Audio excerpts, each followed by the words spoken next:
حضرات، آج کے مجلس حال ہی میں جو ایک دردناک حادثہ پیش آیا ہے، جوان سال جوان کاشان حیدر سلم ہوں جن کی ایک حادثے میں انتقال ہو گیا ہے، انہی کے اصالِ ثواب کے لیے اور گھر والوں کی تسکین قلب کے لیے المقدسہ میں یہ مجلس منعقد کی جا رہی ہے۔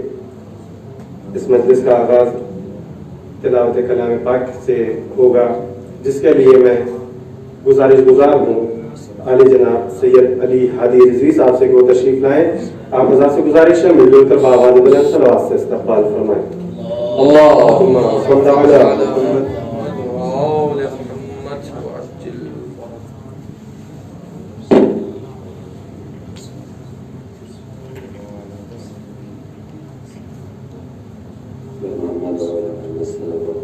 اللهم صل على محمد وآل محمد وعجل.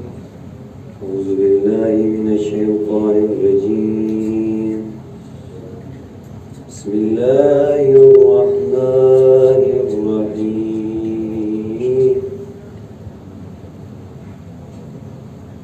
الحمد لله رب العالمين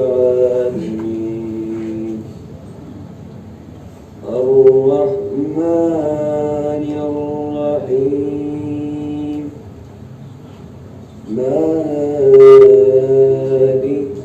يوم الدين إياك نعبد وإياك نستعين بسم الله الرحمن الرحيم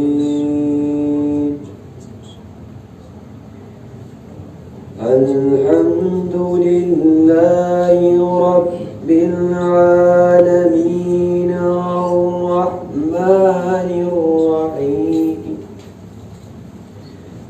الرحمن الرحيم مالك يوم الدين إياك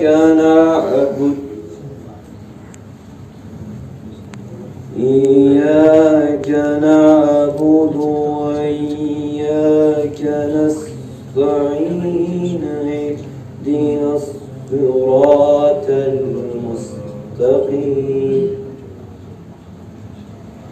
اهدنا الصراط المستقيم صراط الذين أنعمت عليهم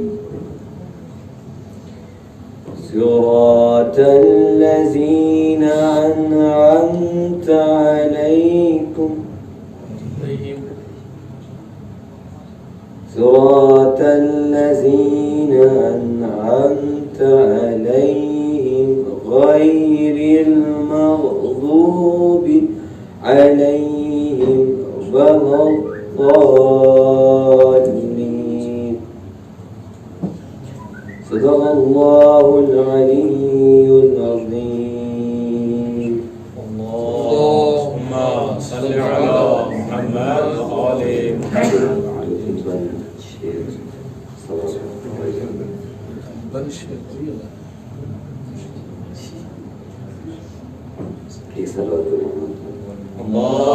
اللهم صل على محمد وآل محمد. حال دل سنائیں گے جب امام آئیں گے، محفل سجائیں گے جب امام آئیں گے، باب در سجائیں گے جب امام آئیں گے، اور زخم ہے ابھی تازہ مکہ اور مدینہ کے، شام کو پکڑ وہ بلا ہم بھلا نہیں سکتے، از سقی پتا عیدوں غیر سے نہیں پہنچے، جتنے غم اٹھائے ہیں ہم نے کلم گویوں سے ایک ایک چکائیں گے، ایک ایک چکائیں گے جب امام آئیں گے۔ اور جن کو شک ہے اللہ کے عدل اور عدالت پر، منصب نبوت پر، سیدہ کی عصمت پر، مرتضیٰ کی احمد سے متصل نیابت پر، جن کو شک ہے بارہ پر، بارے کی غیبت پر، سب ہی مار کھائیں گے، سب ہی مار کھائیں گے جب امام آئیں گے۔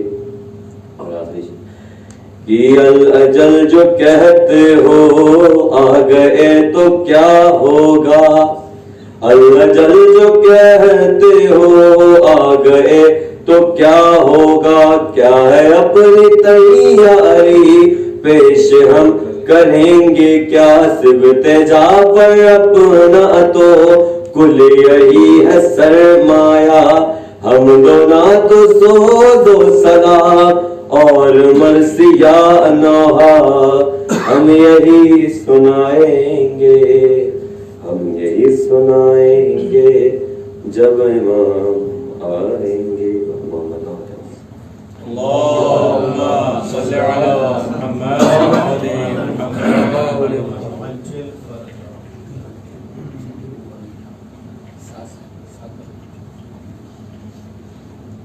درود پر محمد وعلى محمد پر۔ اللهم صل على محمد وعلى محمد۔ جلدی جلدی ایک مطلع اور چند اشعار، اس کے بعد خطیب مجلس کو ضرورت سخن دوں گا۔ شعر حاضر ہے۔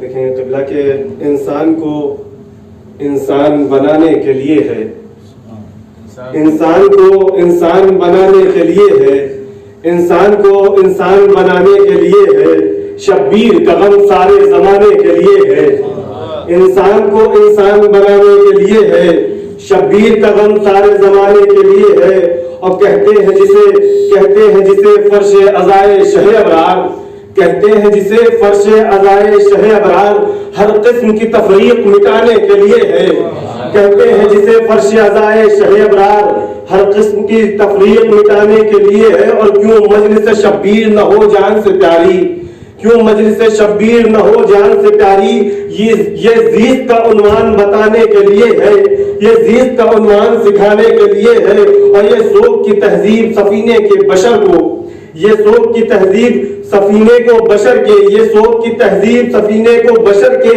طوفان حوادث سے بچانے کے لیے ہے، طوفان حوادث سے بچانے کے لیے ہے، اور آفاقی زبانوں میں بیاں کرب و بلا کا، آفاقی زبانوں میں بیاں کرب و بلا کا مظلوم کا پیغام سنانے کے لیے ہے، مظلوم کا پیغام سنانے کے لیے ہے، اور لبیک حسینہ کی صداؤں کا تسلسل، لبیک حسینہ کی صداؤں کا تسلسل سر ظلم کا قدموں میں جھکانے کے لیے ہے، سر ظلم کا قدموں میں جھکانے کے لیے ہے، اور ماتم کے لیے اٹھتے ہوئے ہاتھوں کے جھنکار تاغوت کی بنیاد ہلانے کے لیے ہے، اور بچوں کا علم لے کے جلوسوں میں نکلنا، بچوں کا علم لے کے جلوسوں میں نکلنا اوقات یزیدوں کی بتانے کے لیے ہے، بچوں کا علم لے کے جلوسوں میں نکلنا اوقات یزیدوں کی بتانے کے لیے ہے۔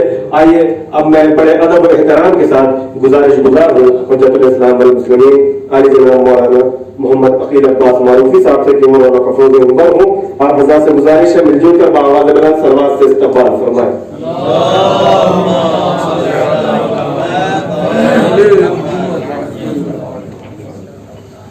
برائے ظہور امام زمانہ بآواز بلند صلوات۔ اللهم صل على محمد وعلى محمد۔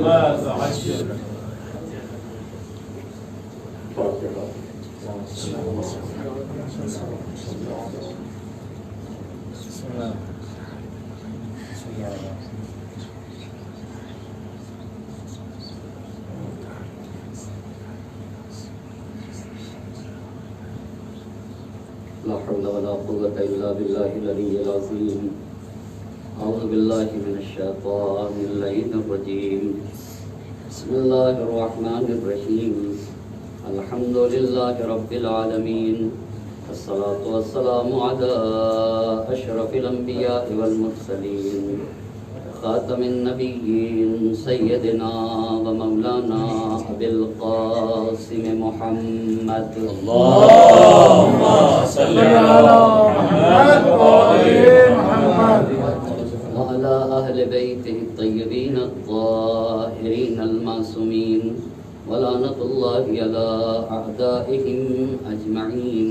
أما بعد، فقد قال الله سبحانه تبارك وتعالى في كتابه الحكيم وقوله الحق. بسم الله الرحمن الرحيم. الله الذي خلقكم من ضعف ثم جعل من بعد ضعف قوة ثم جعل من بعد قوة ضعفا وشيبا يخلق ما يشاء وهو العليم القدير. صلوات الله. اللهم صل على محمد وآل محمد. ایک مرتبہ سورہ حمد اور 3 مرتبہ سورہ قل واللہ احد کی تلاوت فرمائیے. مرحوم محمد عرفان کی روح کو ہی صاف فرمائے.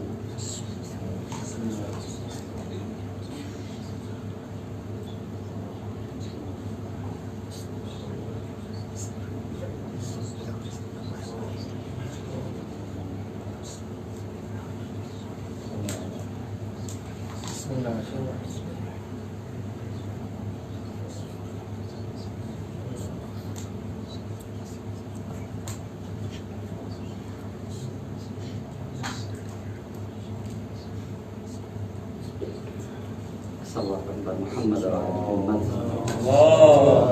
صل على محمد وآل محمد. قبل اس کے کہ آئے کریمہ کے ضمن میں کچھ عرض کروں، اتنی بات کہنا ضروری سمجھتا ہوں کہ امام حسین علیہ السلام کی مجلس کا یہ امتیاز رہا ہے، اور ہمارے 8ویں امام امام رضا علیہ السلام کی